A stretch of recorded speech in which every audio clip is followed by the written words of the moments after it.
If you're tired of overthinking every decision in your art practice, I have a hack that requires little to no thought and helps you come up with really creative pieces of art.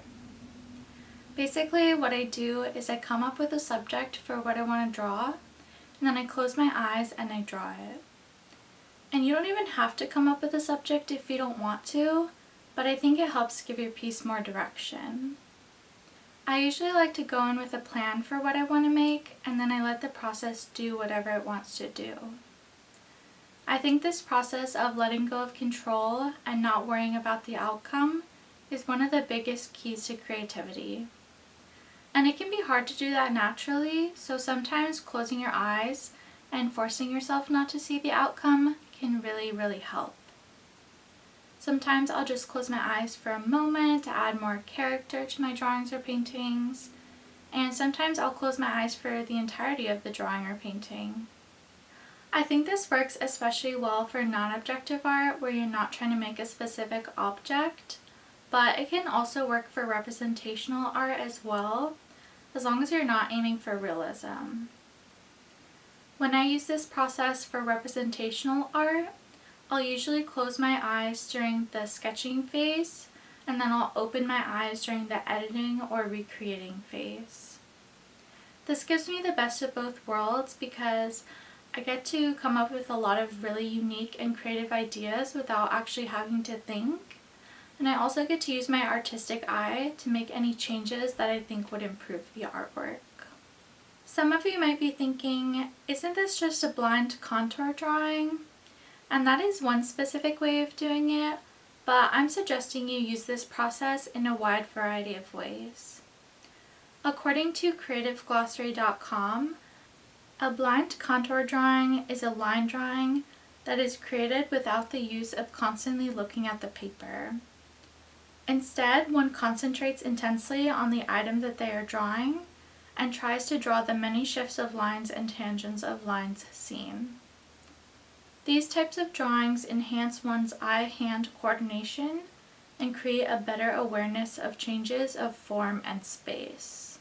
So according to this definition, the purpose of a blind contour drawing is to improve your technical skills as an artist, and the unique look is just a positive side effect of doing this practice. What I am suggesting is using this technique in a wide variety of ways. Closing your eyes here and there throughout your drawings to add character, using it during the sketching process to get ideas, and using it for the entirety of your drawings and paintings to make more abstract pieces of art.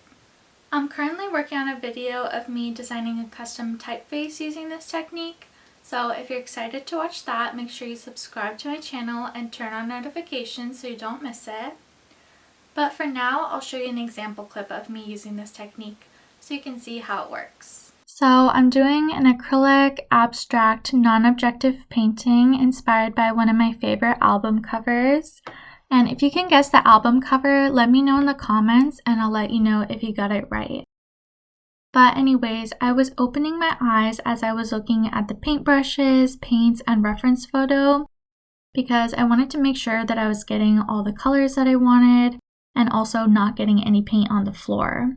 So that's a good tip that I have. But I was opening my eyes while I was doing the actual painting, at least for most of it. I did take a few breaks to see if I wanted to change the direction of the painting at all. And oh my god, I was having such a hard time even finding the canvas, as you can see. So one tip that I have is to kind of feel around the canvas or sketchbook or whatever you're working with. That way you can see if you're in the top corner or the bottom corner, or even just to make sure that you get the paint on the canvas and not all around it. So yeah. Anyways, this is so much fun. I would highly recommend doing this. Like, even if you end up with something that you hate, it's still so much fun and it just feels good to make art without the pressure of having it actually look good. And I know a lot of people can never let go of that pressure no matter what they do. Like, they're always focused on the outcome. And I feel like I'm one of those people sometimes. So yeah, this is just so much fun. And I do think that you end up with some really cool things. Just not every time, It's something that you have to keep doing over and over again. And then you end up with something that you love maybe 1 out of every 5 times. But yeah, I added one more layer with my eyes open just because I wanted the final layer to be clean. But this is the final product and I hope you all like it. Hee hee hee. So far, I've explained why this technique works and how to apply it to visual art. But if you want to see the very unique ways I apply it to creative writing, you can watch my Skillshare course, Letting Go, Introducing Randomness into Poetry. And if you click the link in my description, you can get a free trial to Skillshare so you can watch my course for free. Alright, see y'all later. Bye!